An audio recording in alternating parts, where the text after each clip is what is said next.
This is the Indianness podcast, stories of success from leaders and change makers of Indian origin. Why have Indians achieved success across so many different disciplines around the globe?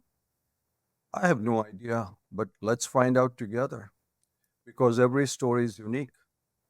I'm very excited to have Shruti Gandhi with us today. She's the general partner of Array Ventures, which is an enterprise data venture fund. She's also the commissioner of the San Francisco Employees Retirement System, which administers a $34 billion investment fund. But I invited her on this show as she's had a very interesting journey from working in a company to running a company and now investing in those companies in what is generally perceived as a male dominated environment. I wanted to find out about her journey. Welcome, Shruti. It's an absolute pleasure to have you on our podcast. Thank you so much for having me. I'm excited to share my life journey. Wonderful. Shruti, as they say, to really know about somebody's journey, we have to go right to the beginning. So, as we do on this show, let's go right to the beginning. Where were you born, Shruti? I was born in India. I was born in a hospital in Gujarat, but I was raised mostly in Bombay. Okay. When did you move to Bombay? I always I'm from Bombay. My mom just went back to India for Gujarat for just the birth, basically. Okay. So, you were brought up in Bombay. Yeah, I'm raised in Bombay. Yeah, I'm from Bombay. Okay. Tell me a little bit about mom and dad. What did your mom and what? Tell me about your dad first. Dad always ran businesses, and mom also ran some small businesses and raised they both raised us together. What kind of business was dad in, Shruti? My dad actually works on these interior commercial ceilings, acoustics, more construction world basically, but for commercial spaces. Okay. Can you explain that he worked in construction? No, he did interiors for construction, commercial. Construction, interiors for Yeah, construction in Bombay. yeah, all over India, but Wonderful. yeah. All over India. That's wonderful. And what about mom? Mom actually was pretty good at finances and ran businesses in the house. It was just so she could be also around us. But she made sure my dad was on track, which was awesome. Of course. And siblings, Shruti? I have a older sister and a younger brother. Okay. How much of a age gap was between you and your older sister? 4 years between my sister and I, and 6 years between my brother and I. Oh, okay. And what about school? Where did you go to school, your primary school? I went to school in a school called St. Xavier's in Borivali, Bombay, basically, yeah, which is first grade to 10th grade, yeah. Wow. And how was that? How was the school environment? Tell us a little bit about that. Yeah, that was funny. Since my children are now going to school, it's like rubber meets road on what really do I believe in education. But St. Xavier's was a startup by this guy named A.F. Pinto, who was a principal or something of the school. But he was starting up. It was amazing. He started up where the first two classes were in like the back of some garage, so like shutters Wow. and things like that. And we were probably one of the first couple classes. And since then, I think he started like 100, 200 some schools all around the country and the world. So Wow. he's started from St. Xavier's, St. Lawrence, St. whatever other schools and branches. And it's impressive what he's built. So the school technically grew as I grew. Wow. And it was fascinating to see that it didn't matter what we learned and what brought me. Uh, but good. Were you a good student? Oh, yeah, definitely. Definitely a good student. Always a Okay. pleaser. Of course. Any specific subjects that you enjoyed I don't while you were in remember at this school? point. I'm too far out to remember what I enjoyed my first to 10th grade. I think I'm since I've since then progressed to not be a good student, but I've continued to have many degrees. So that's a pretty good conflict of background with what who I really am. So obviously, you said you're a good student, but you don't remember the subjects that you were driven I to. was always like Any? first to third as a student overall, so it doesn't matter what subject it was. Okay. How about sports? Any sports activities? Not really. I was athletic, but I don't think the school had a good focus on athletic outside of the general PE. Yeah. Did you go to school in India? You St. did. Xavier's, You did. Which St. Xavier's? Ahmedabad. Okay. Probably not the same one. There were a lot of them in India. No, a There's lot some of them. very good ones. I definitely did not go to the best St. Xavier that you call that probably is referred to in Bombay. Okay. But how about friends? Did you make any friends during that time period? How was it like, the social environment in Yeah, the school? social environment was different. You did make friends, but usually you didn't hang out with them. In a place like Bombay, you are focused more on your family. And so for us, in our family, what was more relevant was we would always go back to Gujarat, where I was born, where Hmm. my mom's parents and like my mama and extended family from my mom's side was. So we spend a lot of months of the year actually in Gujarat, which is why it's a conflict. Especially Summers, summers, but Christmas breaks, Diwali, yeah, many breaks. and so mom's family was there. Anyone specific that you were close to on that side? On The that whole family, we would get together as a like 15, 20 kids basically at all times in many cases and just hang out. So the cousins, you cousins mean? were all like close to age. And that was actually the big portion of my life, which I remember.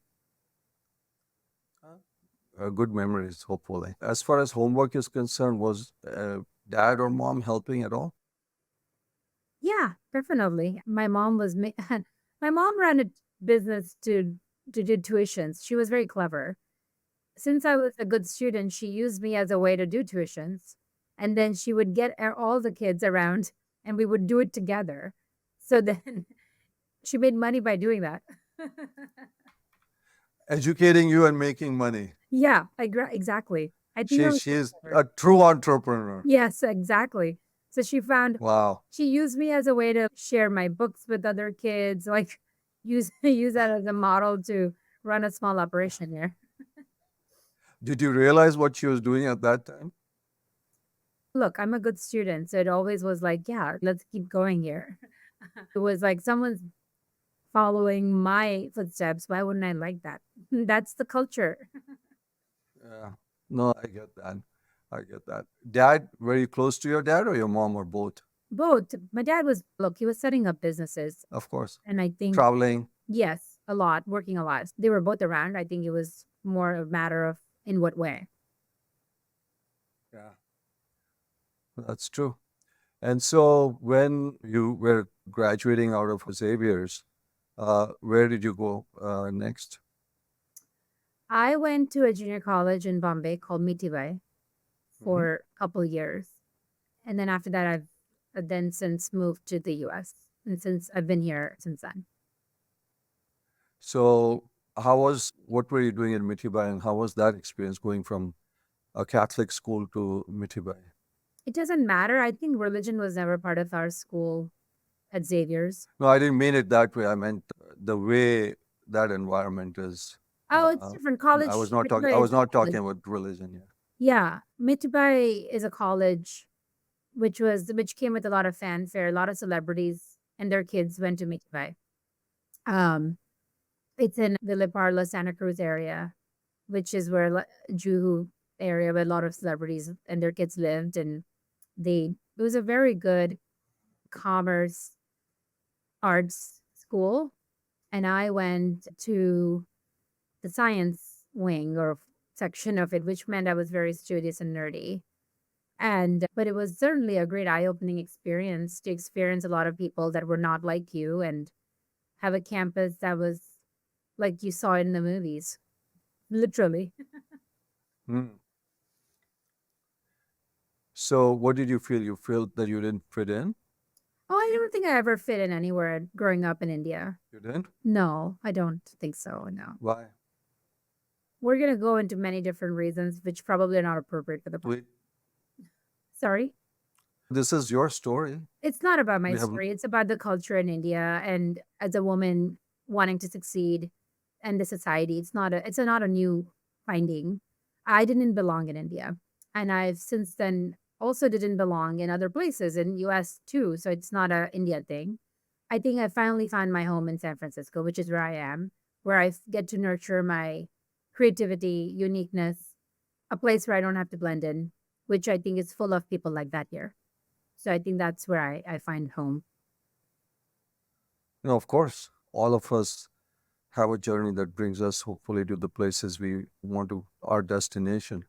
But trying to understand your journey, it's really important to know Yeah. because a lot of those things probably have made you who you are. Yeah, just the thing is I feel like there's nothing new about that, right? Like growing up in Bombay was not a safe place to get out of the house after 8, 9, 10 p.m. by yourself, especially not a girl, right? Like those kinds of things definitely shaped me and definitely wanted me to not be around that environment.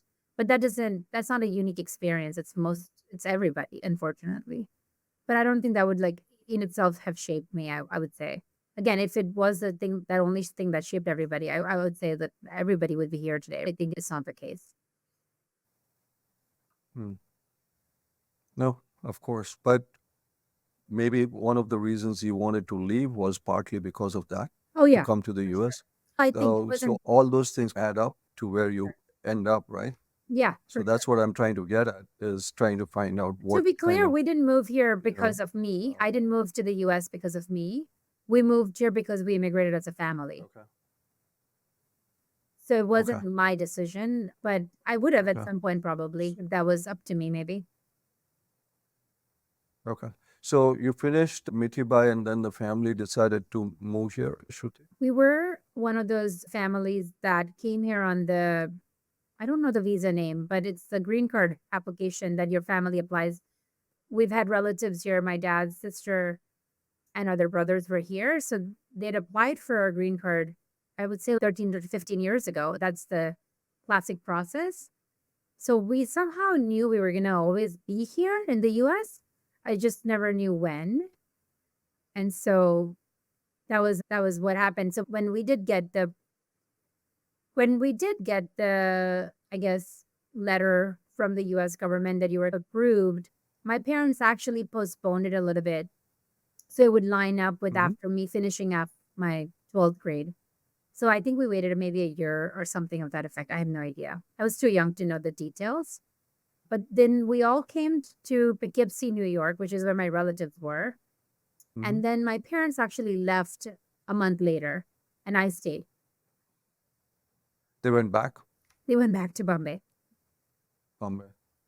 And you stayed in Poughkeepsie, New York, the home of IBM, so to speak, That's exactly right why I ended up at IBM. So I of then course. figured out I had to get into college, which I didn't know. So Hmm. I taught myself how to code that summer of 99, got a job at a college in Poughkeepsie, Marist College, and then basically worked there over the summer, convinced them to accept me as a student without the SAT scores.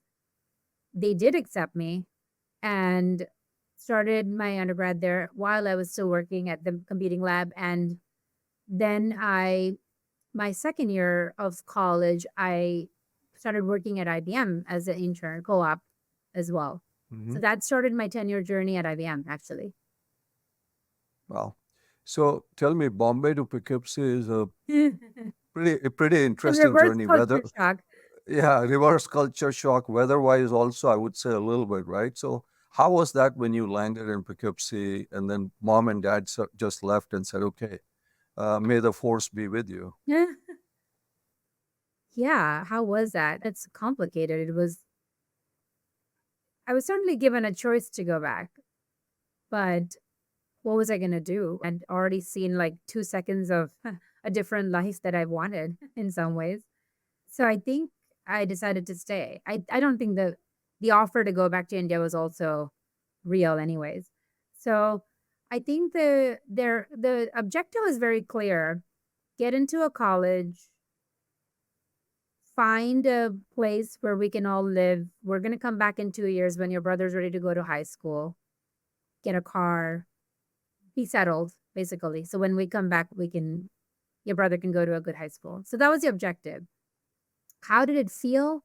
I think the culture we are from, at least I cannot generalize, but my understanding of it is it's less emotion driven and more execution driven. So as a 17-year-old, when I was charged with those, Responsibilities? yeah, responsibilities or goals, I just marched towards that without questioning as to is that even appropriate. So I did. Hindsight, I don't know. Would I do that to my child? I have no idea. But here I am because of all those situations I was put in. And then my brother came back 2 years later with my parents. I did have a house and a car and stuff ready. And he it was in a school district that he ended up liking. I ended up working with him on the classes and things he should take so he could get into the best college, Ivy League college that I couldn't get into.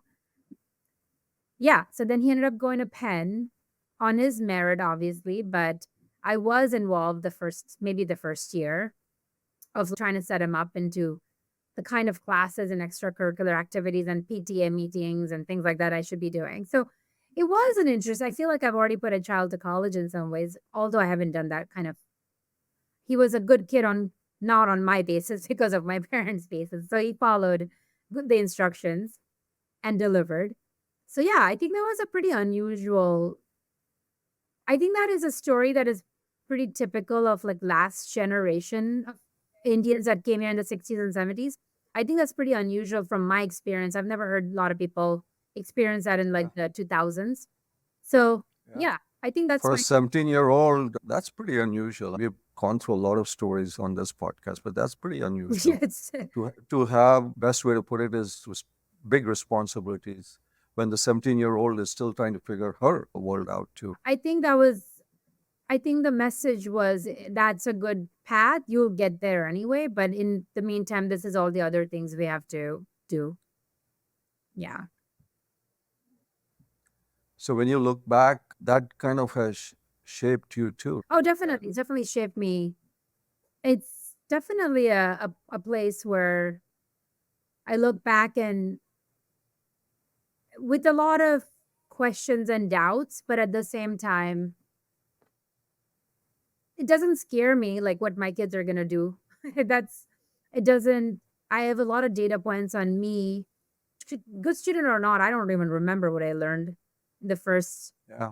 10, 12 years of my life. And yeah, and I think, and then raising my brother, I didn't raise him, but like my parents, seeing him being raised a certain way and my sister raised a certain way, I feel like a reflection of all that ends up being like, it's not what you teach them, it's what kind of grit they're able to build around themselves. And it's a thing that constantly is on my mind. I live in San Francisco, which is supposed to be poor public school district.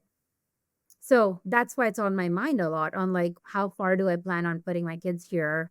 What school districts, public school, private schools, does it matter? Anyway, those are the questions that are top of mind right now. Shruti, just finishing up on that one thing, do you think if those responsibilities had not been put on you, maybe you would have made different choices? Maybe because I did come here thinking, oh my God, my dad's in this construction world and he respects architects. I'm going to be an architect. That's funny. Like I think there were celebrities at the time, like Aishwarya Rai was an architect or something. I don't fully remember at this moment. Oh, if she was one and she's supposed to be smart, I'm going to be one. And then I was going to be a fashion designer. Who knows? And then I came to this realization where my parents were like, you have to make money and you have to support initially your brother and us, like just for short period of time or whatever. The brass tack was like, yeah, am I going to make money? So I studied computer science instead. So I think it's like What was I made to do? Who knows? Everybody here is like my calling. So I actually haven't landed on that on my own, like my calling and what I end up what do people end up want to be? I think it's like a nature versus nurture has never been my it's never been like a some thing I've landed on a good answer for. I do think I feel like if you are put in a harsh situation, you grow. Like the lotuses and these beautiful flowers we know, they grow in like the hardest places. And so in my opinion, hard work and circumstances really can make you thrive. But unfortunately, I've also seen other situations where people don't thrive. In fact, they go the other way. So I actually haven't landed on that answer on what it is. Like, is that the reason why I'm successful or not? I have no idea. I do know I'm driven. I've Okay. always been driven. I'm a problem solver. I don't believe in complacency. I've never been. I like things. I'm an executor. And I think those qualities, maybe in addition to the environment I'm put in, made me thrive. Yeah. So 10 years at IBM, how was that? Oh, it was great. I think I thrived. Like, I never had a, I never knew what a corporate job was. Nobody in my family had one. We come from a business family of Gujarati people. So I think I didn't have examples, didn't know anything, didn't know how to navigate it, but I did. I had four or five different jobs at IBM, starting like working on some of the hardest teams in tech to working for the CEO chairman's office in the end by the last 10 year. And so I climbed the ranks really well on my own accord. But I always knew this. The thing was, I didn't have too much to lose. I always knew that was like a stepstone to something bigger. I was just paying my dues. I wanted to get a degree, which was Ivy League, in my opinion. That was important. So I continued on. They paid for it. I got my degree in computer science from Columbia after that. And then I was like, okay, but then they paid for it. So I had to pay dues for 2 more years. It was always like, once I paid through all these things, then I'm going to go start a company with very little consequence. Looking back, I would do everything very differently. But at the same time, who's to say that I'm still going to be here? Those things did shape me, and those people, and those networks, and those amazing experiences, and people telling me how awesome I am. I've never heard those things in my life where people just telling you that you're amazing, right? Like you're so good, you're going to succeed, and like those empowering things matter. And so maybe I needed to hear it. And so by a certain point, I believed it. Um, and that's when I was like, I'm going to go start a company. Which so I took my computer science thesis work and stuff to go start a company, which I failed at miserably. And so then I was like, wow, why did I fail? So again, as a problem solver, I was like, oh, there's this thing, venture capital has a particular path to success. I'll learn all about it. So then I was also in a business school at the time at U Chicago, and it was a great place for me to switch into venture. So I said, okay, I'll go into venture. One of the hardest jobs to get into, but it didn't matter to me. It didn't even occur to me. That was it. In fact, it was a great challenge again. There's a problem solver in me. I'm like, I'm going to reverse engineer venture backed companies and what makes them successful. So got into that path, got into a corporate venture firm at Samsung after business school. Then I went to another great venture firm, Silicon Valley venture firm called True Ventures. And then I said, okay, I think I figured it out. I'm going to go start something. That's what ended up happening. What I ended up starting was not a venture backed company, but instead I now fund venture firm. I'm a venture firm that funds venture backed companies.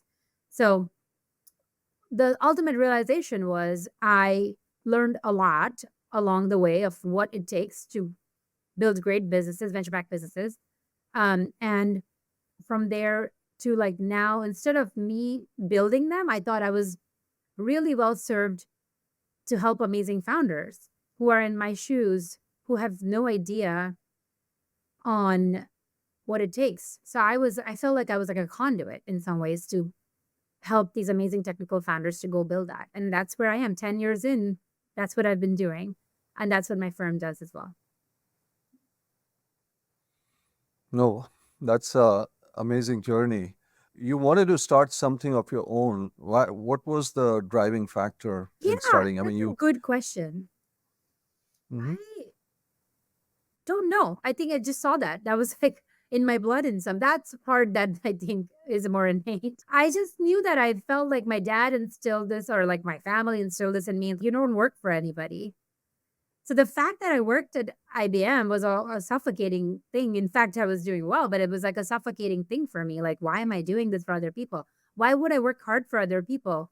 Like, I always believed in growing my own equity and wealth on my own accord. And now you may argue the other side of it. Wow, that is a more harder, but it never occurred to me that was hard. To me, that was more of a natural path to success. So again, maybe it's like a intuitive math and not a direct math. Now I can do that math and say I put all the eggs in the basket that I believed in, which was me, and they have a higher potential of growing 10x than your salary. But again, looking back, I can like try to create a picture for you on that journey and story. I don't think it ever occurred to me that was not the path. So to me, the path was I'm going to build a tech company, and that's what I knew about. And but I didn't do it well. So Yeah. that's where I am. And then I started again. I started a fund. So it's clearly I didn't learn something. But you still made it. Now tell me, after you started your first venture, which kind of didn't work out, and that happens in many cases. How was that? What went through your mind at that time? As I said, problem solving is my first goal. Like, why didn't it work? Let's just Hmm. figure it out. And that's the whole. I had created a backup. First, when I started the venture, the business, I was like, oh, and I should go to business school because that's what the word is about business. All wrong decisions, but it ended up working for me so well. I went to the top business school in the world Hmm. where I had Hmm. access to amazing people. So when I was starting a company, I surrounded myself with people who would question me and tell me, and I would go knock on their doors and be like, why am I failing? And I think I had that ability to not take it so personally. And so I think I went and did that. And I think people said for right or for wrong reasons that they didn't understand my business. Now, hindsight, I was in the wrong place in the wrong market. I was starting a tech business in Chicago 12 years ago. That was not a full on real thing. So I was surrounding myself with maybe not the perfect people, but I did surround myself with people that were better than me at that time. So looking back, I think it was very clear. I said, okay, I'm not doing well. So I'm going to figure out. Again, it was like, I'm going to figure out why I didn't do well. So then that was a perfect environment again to be in to get that launch pad into venture capital, which is actually very hard. If you just wake up one day and say, I'm going to get into venture capital, it doesn't happen. But if you wake up one day and you're at the top business school in a good program, at right age, whatever, and you then say, I'm going to get into venture capital, you have a higher chance of getting into that path. So I was placed in the right place.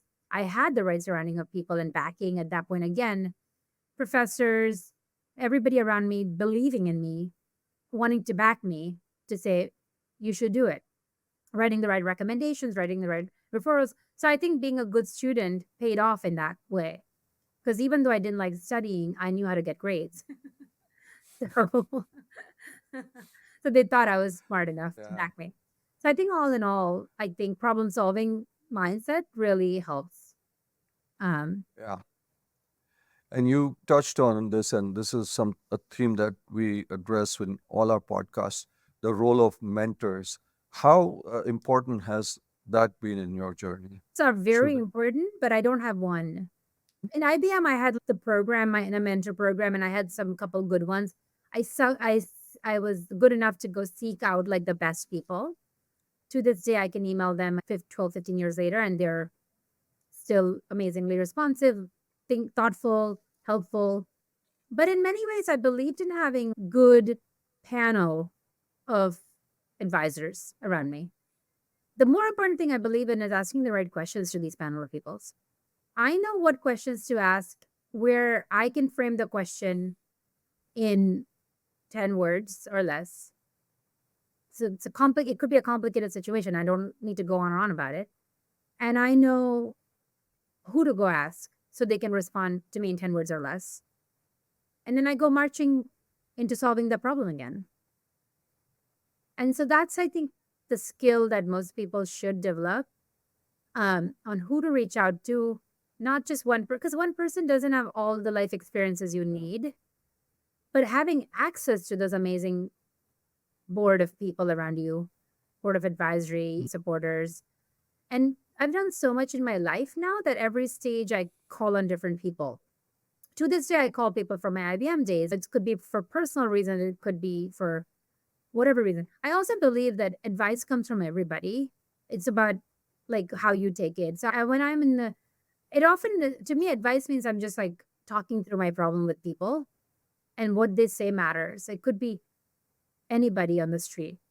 So I think I do have that mindset of having an open mind to having someone give you that nudge or pointer or a light bulb from something that can then help you go solve that problem.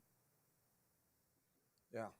As you said, advice can come from anybody, and you should have a diverse set of advisors, mentors. Maybe the word mentor is become a cliche, but your personal advisor. I think it's for people who are listening. That's an important message to them. Shruti, you obviously have worked in companies, started companies, and now you're investing or advising companies. What part do you enjoy? If you look at the three different journeys that you've had, what is the thing that resonates most with you? I At think least at this moment, maybe. no, I think that's a unfair question because I wouldn't be doing what I'm doing if I wasn't Mhm. excited about it. That's for sure. So I love what I do. It's Okay. also I love what I do because it also feels like another challenge. I'm doing something that very few people in the world get a chance to do, especially very few women in the world get a chance to do. So it feels like there's a something bigger to it than just me and my drive to success, right? It's a message and setting an example and whatever, if you will. So I love what I do. And I'm so lucky to be able to get this chance to take money from people who believe that I'm going to help them grow that money, which is important. That's venture capital. So I'm not just here blowing money off, right? People are not giving me money for charity. They're Yeah. giving me money with the hope and idea that I grow money for the right endowment so they can give the scholarship to the right person. So it trickles down. When I grow this money, it affects a lot of people in many different ways. So that's what's exciting for me. Yeah. Shruti, you touched on something which I addressed right in the beginning, that you are doing something people would say, at least at this point, is still a reasonably male dominated environment. How has that journey been for you? Again, I could just use that as a way to stop me, or I could use that as a way to empower me. I win deals because I'm one of the few women enterprise investors in the world at the stage I am at. So it works in my favor. There's a generation of people coming up, men and women and everybody else who are coming and saying, you're different than what is out there. We want your money because they're trying to set an example for themselves, for their spouses, for their moms, for their sisters, for their kids. So I can see it's hard. It is. But at the same time, it's also easier. I can win deals for reasons that other people will never be able to Mhm. win them for. So I think I'm pretty proud of that fact. As I said, that's what keeps me driven to be something bigger than what I was born with. Of course. Shruti, you've come a long way, but there is still so much of this journey left. Where do you see it's hard to predict in the world that we live in? But if you were to just look a little further down in the future, where do you see this journey going? Look, I think I want to build a really top notch brand firm. For Hmm. me, that's important. That's what I mean by I have a very famous last name. I'm privileged again with that, Gandhi. And his famous line is, my life is my message. And in some ways, again, it was easy message and slogan for me to live by. My life is my message is what I want to live by. So if I create something that people can write about or talk about and say, this woman who came out of nowhere, didn't go to Stanford or Harvard or whatever, all the top schools, didn't go to the right, I don't know, boarding schools and prep schools and stuff, but somehow made it happen. I can too. I think that, and look at all the successes she was able to achieve despite having the saying that you need to be part of the old boys club or the network or whatever it is. So I think that in itself, I'm probably like 25% there, maybe. I have 75% to go. So I'm just at the beginning. And so in the infancy or the teen years. And so, in my opinion, I'll make it, I'll feel like that's where I have to go. Well, like you talk about certain firms and you just no brainer just want to take their term sheet and money. So we'll want to build something like that for the community I want to attract and the kind of people I want to back, which I think is a next wave of venture capital. It's not just the same old people who look like each other. So I'm going to be at the forefront of that diverse group of people. And No, companies, that's and just companies are coming out of everywhere in the world today, right? Like people like the Indian people have done an amazing job in the last wave to set an example of breaking through that the ceiling of diversity. And now there's a lot more other work to be done. So now there's women, there is other kinds of diverse people. So I think I'm pretty excited about building a firm that can speak to a lot of different people. that's fantastic. We've taken you into the future. We're going to just take you for a few seconds into the past. So just pretend I am Shruti, just that's coming out of college in Mumbai. What would be the one or two, three things that you would say, knowing what you know, to Shruti who's just coming out of Mitabai College? Honestly, first is luck. I got lucky. Look where I am the without being in the right physical location where I had every opportunity to explore my strengths and weaknesses, I wouldn't be here. So I got lucky. Don't know what else to say about that. Second, yeah, I don't know. Look at everything as a, I could, someone seek feedback. So if someone can say something back to you, don't take it personally and just use that as a way to challenge yourself and see how I can grow in a particular direction. Experiment with your life. It's easy for, again, I have a hard time saying all this. It's easy for me to say all that because of what I started out by saying. If I was in India, I don't know I would have ever been able to say all these things with confidence or have the platform to even Hmm. achieve in any possible way. So I would have been expected to get married, have children. I don't know. I don't know what to tell you. So I can say all this, but the people listening out there, please don't judge me because I feel your pain. If you don't have the platform, find some other find some other alternative to express yourself. I remember when I was watching like the whole Taliban taking over Afghanistan situation, and then there were like these women secretly doing TikTok videos to protest. It wasn't going well for them, but they were putting their life out there for it.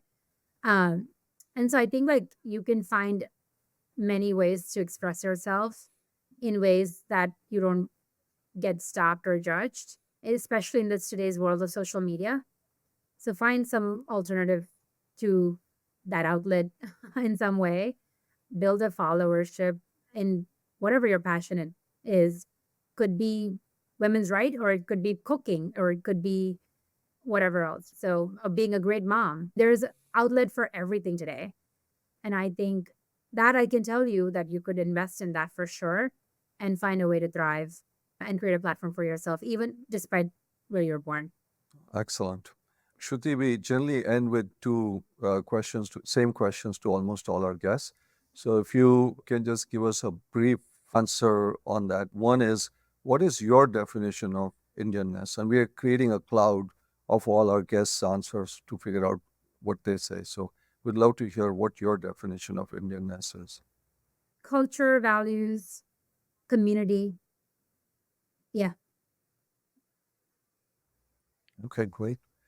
Final question. One person, Shruti, that living, not your family, either in India or anywhere in the world who is of Indian origin, that inspires you. Oh, yeah. I should have looked at that question carefully. Um, I don't think I have one person in mind. I do wonder. 2, 3? I'll tell you who. I have a persona in mind. I Okay. am always in awe with every woman who breaks through. Mhm. And that tells you something about how I feel about that. But I'm in awe with every woman who Mhm. breaks through, what backing they had, what kind of parents they had, she had, the kind of environment that she grew up in, just to see, yeah, it's just to see what they had been offered to succeed and why others don't have that platform. It's a big mission of mine. And I think so. There are some obvious names like Indra Nui and things like that, but I think they had an unfair advantage. But I look for the other ones, especially like there are so many CEOs of great banks and so forth in India. I'm constantly looking at their bio and their magazines. Unfortunately, not a lot is written on them, which is odd. A lot is written on their success today, but not about their past. But if as you're covering these stories, I would love to find out more on what got them there and why they were able to break out versus other people. We are covering a lot of these stories, and I will share them with you of leaders, but especially their backgrounds. But you made a good point. Women leaders who have made it, especially the ones who are not in as much of a limelight as what you're saying. And that's a great point. And we will also focus a little bit on that, Shruti. Thanks for that insight. But Shruti, I want to really thank you for taking the time. I know how busy you are with all the things, your commissioner job, your companies, etc. But thanks for opening, thanks for sharing, and thanks for inspiring all our guests. Thank you so much. Thank you for having me, Sanjay. I appreciate your questions. Thank you. Absolutely.